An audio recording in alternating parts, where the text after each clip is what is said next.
Coucou les beaux soleils, comment est-ce que vous allez? J'espère que tout se passe bien pour vous. Aujourd'hui, on se retrouve pour un petit book haul. Et ben, c'est parti directement, allons-y. Alors, ma maman m'a offert deux livres, ce sont les deux que je vais vous présenter maintenant.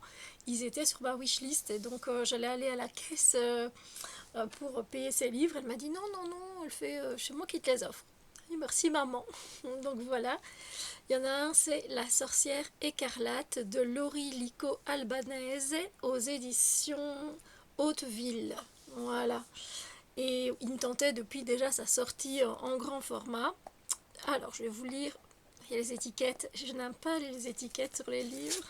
Bref, je vais vous lire la quatrième de couverture. Alors, brodeuse aux doigts de fée, Isobel Gamble descend d'une lignée de femmes qui possèdent tout un don exceptionnel, celui de percevoir la couleur des lettres et des sons.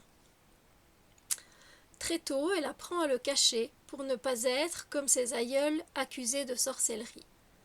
Contrainte de fuir en Nouvelle-Angleterre avec son mari, Isobel se retrouve rapidement seule à Salem.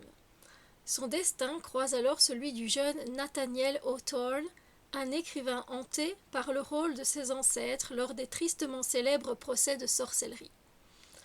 Ensemble, ils forment un duo de conteurs et de muses qui donnera naissance à l'un des plus grands chefs-d'œuvre de la littérature. Voilà, apparemment, ce serait le portrait vibrant de la femme à l'origine de la lettre écarlate. Voilà. Donc c'est intriguant, ça me donne envie de lire là tout de suite en fait. Voilà pour le premier. Ensuite, le second, lui aussi je le veux depuis sa sortie en grand format et c'était même impossible de le trouver à un moment donné. Du coup, c'est Gods of Men de Barbara Kloss aux éditions J'ai lu. C'est le premier livre, je crois qu'il y a une trilogie ou est-ce que c'est une duologie? J'hésite. Celui-là, il a l'air sympa. Hein. Là aussi, on est dans du fantastique et ça a l'air vraiment sympa avec de la magie. Alors, la magie est interdite dans les 5 provinces et ceux qui en sont doués sont pourchassés et tués.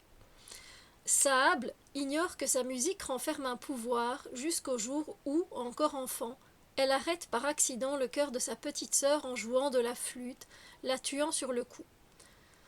Atterrée par ce qu'elle a fait et craignant pour sa propre vie, elle s'enfuit loin de la juridiction provinciale et trouve refuge dans les landes sauvages. Là, Sable, accablée par le poids de la culpabilité, survit en tant que guérisseuse. Mais 10 ans plus tard, quelqu'un ou quelque chose la retrouve et la traque sans merci. Ah, j'avoue, apparemment c'est un roman de fantaisie ici. Donc oui, oui, oui. Depuis longtemps là que je veux le lire celui-là. Je suis encore avec mes étiquettes.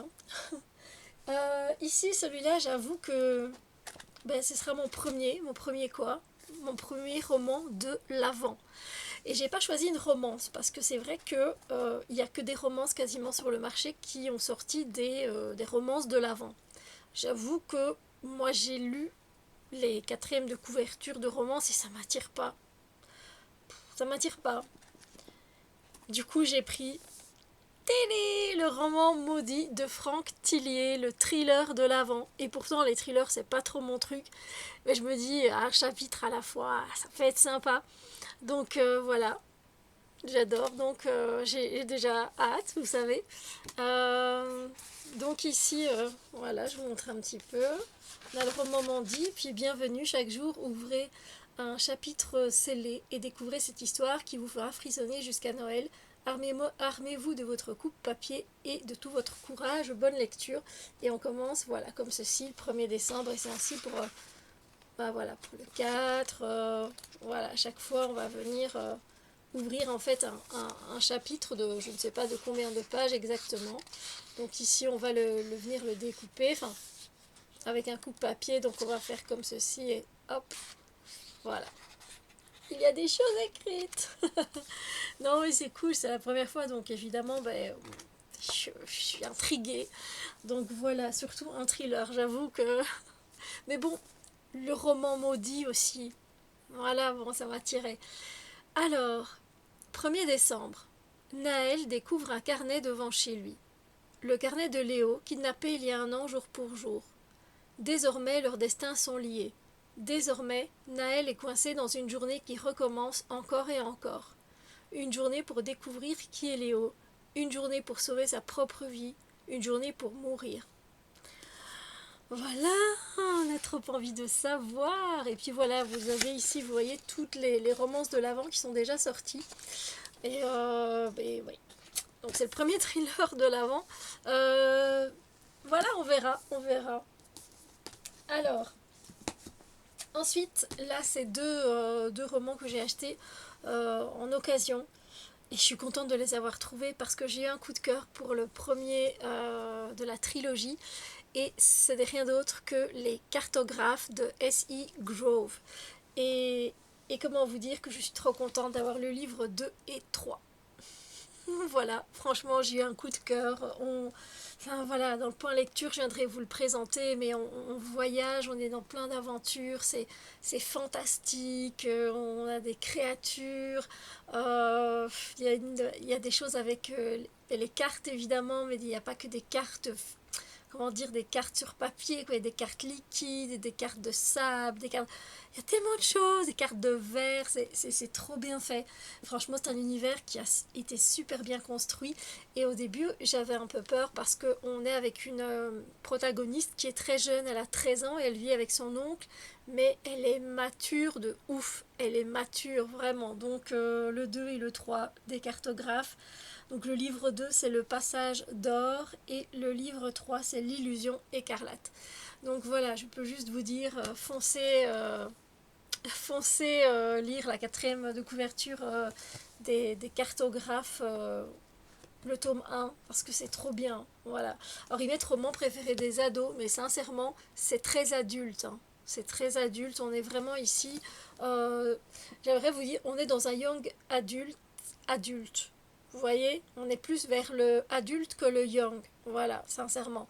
Et on rencontre plein de personnages, et la plupart des personnages qu'on rencontre, ce ne sont pas des enfants, ce sont des adultes. Et donc c'est génial. Voilà, je suis trop contente. C'est quand même des beaux bébés. Hein. Moi, j'étais à peu près 560 pages pour le premier.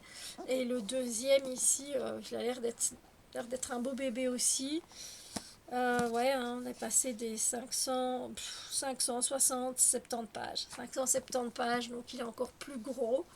Et celui-là, le dernier, un peu moins, tiens. Un peu moins, on est à 480 pages, ouais, le troisième. Bon, voilà, écoutez, c'était mon petit book haul, donc beaucoup de... Enfin, pas mal de fantaisie et de fantastique, évidemment. Et puis le thriller de l'Avent et les cartographes. Voilà pour mon petit butin de ce mois de novembre. Dites-moi si vous avez acheté des livres ou si on vous a offert des livres aussi et ce que vous lisez pour le moment. Ça me fera super plaisir. En attendant, je vous dis à très bientôt. Prenez bien soin de vous. Bisous lumière.